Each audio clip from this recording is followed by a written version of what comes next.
നീണ്ട 17 വർഷങ്ങൾക്കു ശേഷം മലേഗാവ് സ്ഫോടന കേസിൽ ഉൾപ്പെട്ട 7 പ്രതികളെയും വെറുതെ വിട്ടുള്ള NIA കോടതി വിധിയുണ്ടായി. മഹാരാഷ്ട്ര നാസിക് ജില്ലയിൽ മുസ്ലിം ഭൂരിപക്ഷ പ്രദേശമായ മലേഗാവിലെ മസ്ജിദിന് മുന്നിൽ 2008 സെപ്റ്റംബർ 29 സ്ഫോടനമുണ്ടായതാണ് മലേഗാവ് സ്ഫോടന കേസ് എന്ന നിലയിൽ കുപ്രസിദ്ധമായത്. മോട്ടോർ സൈക്കിളിൽ സ്ഥാപിച്ച് ബോംബ് പൊട്ടിത്തെറിച്ചാണ് 6 പേർ മരിക്കുകയും 100-ലധികം പേർക്ക് പരിക്കേൽക്കുകയും ചെയ്തത്. തീവ്ര ഹിന്ദുത്വവാദിയും BJP മുൻ MPയുമായ പ്രഗ്യാ സിംഗ് ഠാക്കൂർ, മുൻ സൈനിക ഉദ്യോഗസ്ഥരായ ലഫ്റ്റനന്റ് കേണൽ പ്രസാദ് പുരോഹിത്, രമേശ് ശിവാജി ഉപാധ്യായ, സമീർ ശരത് കുൽക്കർണി, അജയ് ഏക്നാഥ് റഹിർക്കർ, സുധാകർ ഓംകാർനാഥ് ചതുർവേദി, സുധാകർ ദത്ത് ദ്വിവേദി എന്നിവരായിരുന്നു കുറ്റാരോപിതർ. ജൂലൈ 21-നാണ് 2006 ജൂലൈ 11 മുംബൈയിൽ നടന്ന ട്രെയിൻ സ്ഫോടന പരമ്പരയിൽ വധശിക്ഷയും ജീവപര്യന്തവും ശിക്ഷ വിധിക്കപ്പെട്ട 12 പേരെ ബോംബെ ഹൈക്കോടതി കുറ്റവിമുക്തരാക്കിയത്. മുംബൈ റെയിൽവേയുടെ കീഴിലുള്ള വിവിധ ട്രെയിനുകളിൽ 7 ബോംബുകൾ പൊട്ടിത്തെറിച്ച് 189 പേർ മരിക്കുകയും 820-ലധികം പേർക്ക് ഗുരുതരമായി പരിക്കേൽക്കുകയുമായിരുന്നു. പ്രഷർ കുക്കറിൽ ബോംബുകൾ കൂട്ടിച്ചേർത്ത് ട്രെയിനുകളിൽ സ്ഥാപിച്ചുവെന്നായിരുന്നു കേസ്. ഈ കേസിൽ 2015 സെപ്റ്റംബറിലാണ് പ്രത്യേക കോടതി മഹാരാഷ്ട്ര സംഘടിത കുറ്റകൃത്യ നിയന്ത്രണ നിയമത്തിന് കീഴിൽ 5 പ്രതികൾക്ക് വധശിക്ഷയും 7 പേർക്ക് ജീവപര്യന്തം തടവും വിധിച്ചത്.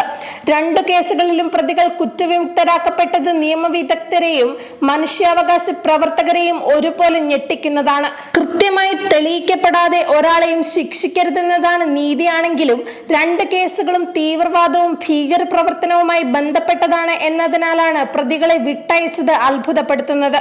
ഇവരാരും കുറ്റക്കാരല്ലെങ്കിൽ പിന്നെ ആരാണ് കൃത്യം നടത്തിയതെന്ന് കണ്ടെത്താനാകാതെ പോയത് അന്വേഷണ ഏജൻസികളുടെ പരാജയമാണ്. 100 കണക്കിന് മനുഷ്യജീവനുകൾ പൊലിയുകയും നിരവധി പേർക്ക് പരിക്കേൽക്കുകയും ചെയ്ത സംഭവത്തിന്റെ യഥാർത്ഥ ഉത്തരവാദികളെ കണ്ടെത്തി നിയമത്തിന് മുന്നിൽ കൊണ്ടുവരാനാകുന്നില്ലെന്നത് ആശങ്കപ്പെടുത്തുന്നതുമാണ്.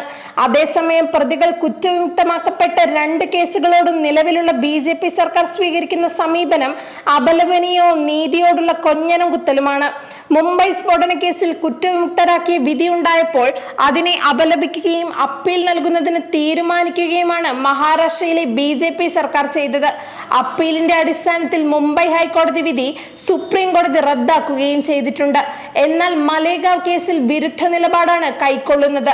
സംസ്ഥാന മുഖ്യമന്ത്രി ദേവേന്ദ്ര ഫട്നാവിസ് ഉൾപ്പെടെയുള്ളവർ മലേഗാവ് കേസിലെ കോടതി വിധി സ്വാഗതം ചെയ്യുകയാണ് ഉണ്ടായത്. എന്നു മാത്രമല്ല, ഹിന്ദുക്കൾക്ക് തീവ്രവാദമോ ഭീകരപ്രവർത്തനമോ നടത്താനാകില്ലെന്ന് കടത്തിപ്പറയാനും അദ്ദേഹം സന്നദ്ധമായി. ഹിന്ദു തീവ്രവാദം എന്നിവ എതിർദിശയിലുള്ള പദങ്ങളാണെന്നായിരുന്നു മറ്റൊരു BJP മുഖ്യമന്ത്രിയുടെ വാദം. കുറ്റാരോപിതർക്ക് നഷ്ടമായ വർഷങ്ങൾ ആര് തിരിച്ചു നൽകുമെന്ന ചോദ്യവും ചില BJP നേതാക്കളിൽ നിന്നുണ്ടായി. ഇതേ ചോദ്യം മുംബൈ സ്ഫോടന കേസിലെ കുറ്റാരോപിതർക്കും ബാധകമാണ്. ഈ കേസിൽ പ്രതി ചേർക്കപ്പെട്ടവരും 19 വർഷമായി ജയിലിൽ കഴിയുകയാണ്. 2015 കുറ്റവിമുക്തനാക്കപ്പെട്ട വാഹിദ് ഷെയ്ഖ് എന്ന വ്യക്തി 9 വർഷമാണ് തടവിൽ കഴിഞ്ഞത്. എന്നു മാത്രമല്ല, കുറ്റവിമുക്തനാക്കപ്പെട്ടുവെങ്കിലും പുറത്തിറങ്ങാൻ അനുവദിക്കാതെ മഹാരാഷ്ട്രയിലെ BJP സർക്കാർ സ്റ്റേ വാങ്ങുകയും ചെയ്തു.